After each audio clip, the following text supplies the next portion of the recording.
Hey y'all, thanks for tuning in to another episode of the Peace Podcast. This is just give me safe exposure, whatever that looks like. So when we have had a life of childhood rooted in the experiences of rejection or criticism or neglect or insert negative experience here, what ends up happening is we develop the need and sense that we should be perfect because we have been so conditioned to believe that what these people are saying about us is true, that their criticism of us is fact and not opinion, that our number one goal in life is to exhaust some sort of plan for us to make those people approve of our being, approve of the things that we're doing, but approve of our being. And the reason that it resonates as approving of our being is because when we're children, we don't understand that what we do and who we are not exactly the same thing. Now, what you do can be a representation of who you are at your core. But parents are supposed to say, I don't like this behavior, but I still love you. Relationships are supposed to say, I don't love this mistake, but I still love you and want to work through it with you. Friendships are supposed to say, you know, when you really do this, I don't love it, but I still want to be your friend. Because those experiences are supposed to say, I want you, I just want to change this thing, this behavior that's happening. And when our foundational relationships tell us that we are not good, that we are faulty, and that something is wrong with our being, we walk in the world as if that were true. I remember in my childhood feeling like I was a weirdo. Like I just felt completely like an outcast in that family. And the reason is because my parents and my sister were very similar in function. My sister, not because that was necessarily her personality, but because she was a chameleon. She learned to acclimate to the environment and do and say and be exactly what they wanted her to do and say and be so that she could gain their approval. And I, on the other hand, was the inquisitive one. I wanted to know why. I wanted to understand why that experience had to be that way and what if there was another way and could we explore that other way. And I can also understand as a parent that sometimes that can be a little bit annoying because you're thinking, just assimilate. Don't ask questions. Don't try to go off on these different paths because that's just primal. You want your tribe to assimilate so that no one gets in danger, so that there isn't a threat based on their need to go do something else. And I get it. However, when you're dealing with people in modern day and children are people and they're different and they're not like you, when you're saying things like, why can't you be more like your sister, or criticizing their every move and who they are, they're going to internalize that as, I don't belong here. And when a child believes they don't belong here, then eventually they may start to become a people pleaser or codependent or even a disassociator because they don't want to become attached to an environment where they perhaps are going to be viewed the same way they were in their childhood. And so when you grew up in a space like that and then you get into your adulthood, everything becomes about not being enough. And so you develop this sense of needing to be perfect, needing to have all of your ducks in a row at all times because you need people to perceive you as good, as put together, as worthy, as someone who should belong. But what's happening inside of that space is that you have developed a shame around anything that could potentially be wrong with you. And it shows up in all forms. You have shame, that feeling of I am bad, not just I did a bad thing, which is the guilt, but the shame is like, I am bad. Something is wrong with me. And when you walk around with that feeling of shame, like something is wrong with you, every little mistake you make is exacerbated times 1,000 because you think that other people are looking at you through a magnifying glass to determine how bad you actually are. And so it makes little things like, I can explain it to you in my sense of being because I deal with this on a daily basis. Shame is really difficult to get past when you have developed those protector parts of perfectionism that you're walking in life with. So I might have shame around the fact that I don't feel like I'm good enough at something, insert the thing here. And it starts to place a magnifying glass on how bad my skin is, because adult acne, y'all, is something.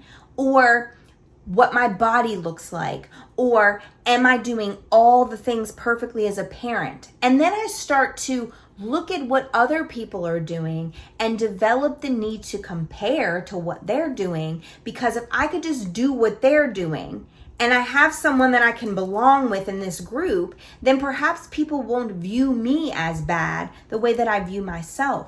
The reality is, one, people don't care that much about us. They're not looking at everything we're doing. And if they are, they need a life.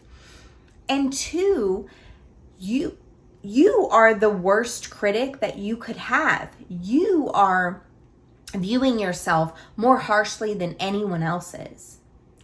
And so what you do is develop these series of masks to walk in the world in such a way that it hides the shame, but also your true self.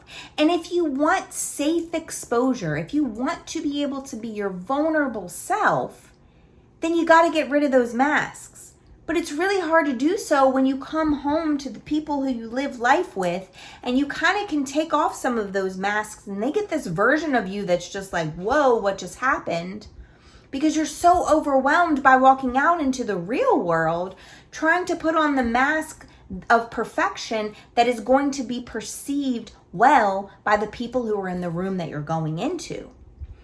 And so you start to be verbally unhealthy to the people in your space. You need to disassociate and distance from them because you're so exhausted from wearing these masks of perfection out in the world, when if you would just walk into the space and allow yourself to be truly seen, then you would feel a weight lifted off of your shoulders. Because perfectionism leads to hiding. Needing to be perfect inevitably means that I have to hide pieces of me because perfection doesn't exist.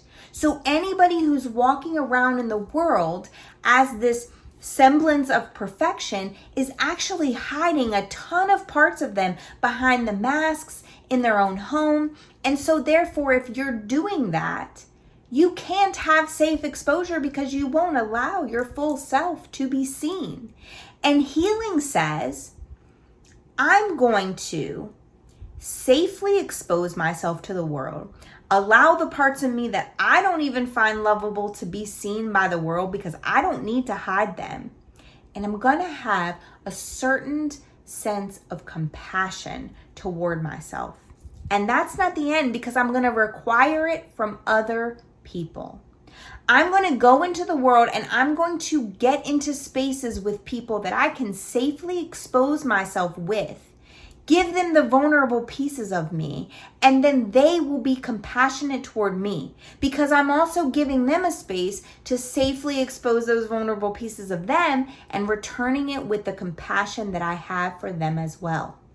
Now, that doesn't mean that every place you walk into, you can be fully vulnerable with everybody. Some people can't have that level of access to you.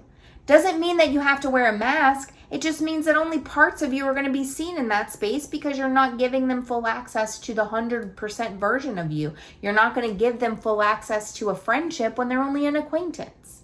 You're not going to give them full access to you as a spouse if they're only just someone that you went on a date with. It's the exposure thing. But when you're with your people, you should be able to be your full vulnerable self.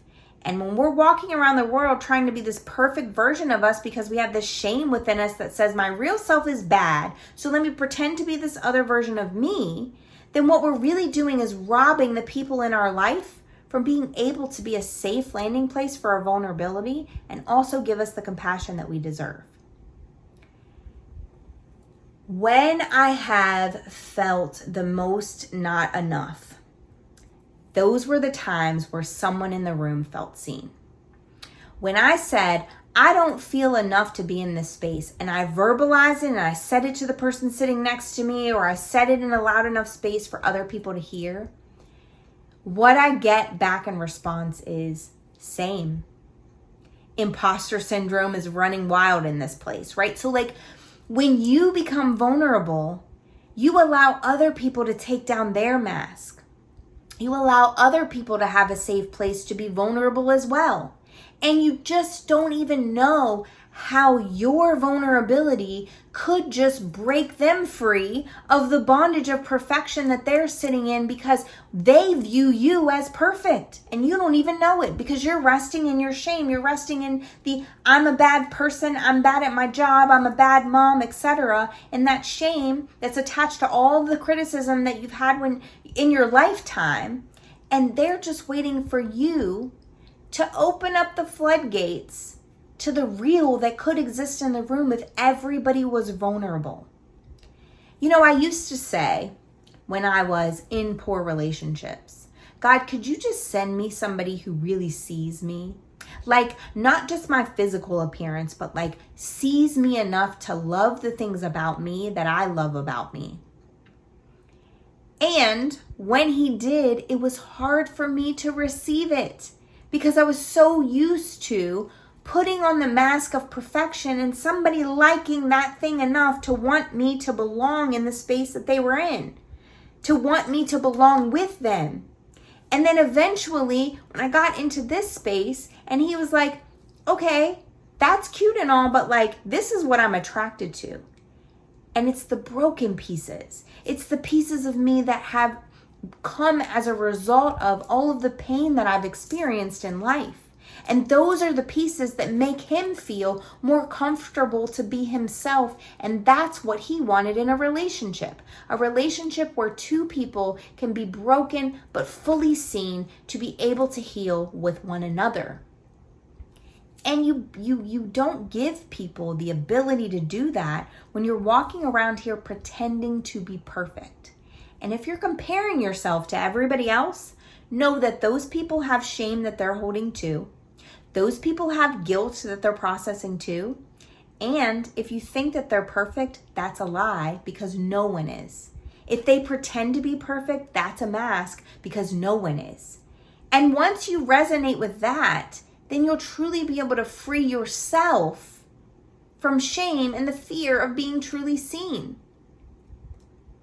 So I want you to complete this sentence and then ask, is that actually true? So you're going to say, if people really knew me, they might. And I'm going to do it for you so that you can see an example. But if people really knew me, they might think that I am completely weird. But what's actually true is when I'm around people that I feel safe with, I'm funny and I'm silly and I like for people to be free to laugh and to experience joy. Some people might view that as weird, but the truth is that is something that I hold value to. So I want you to practice that yourselves because I promise you that it 100% will start to shape those lies that you tell yourself into the truths that you should love about yourself.